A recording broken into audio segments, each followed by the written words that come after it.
So what we are focusing on as a department is looking at how we can expand market access using the value chain system.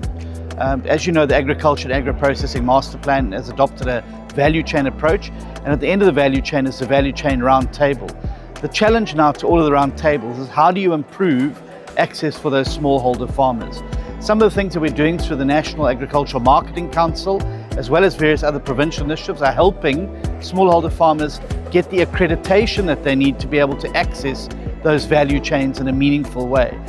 This is obviously fundamentally important if you're going to get access, particularly into bulk things like supermarkets or suppliers.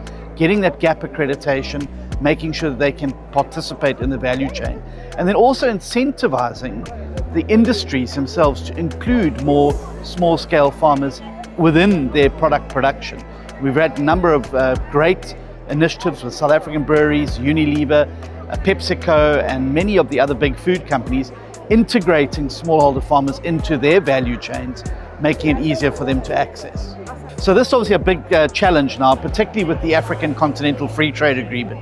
If we're going to move goods and services up and down these the regional value chains and even the continental value chains, we have to look at standardizing procedures. Much like the European Union has spent many years harmonizing their particular agricultural standards between the countries of the Union, we're going to have to do the same now with the regions, whether it's SADC, whether it's ECOWAS, or others, but also continentally, making sure we all agree what the standards are so that we can have seamless trade.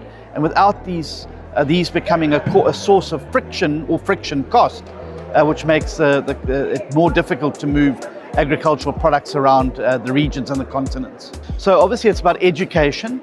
It's about changing the way we farm as well. It's about educating people around regenerative and conservation agriculture, becoming greater stewards of the soil, being more aware about the products that are being put into the soil. There's been a huge focus for the last 30 years on yield and yield at all costs.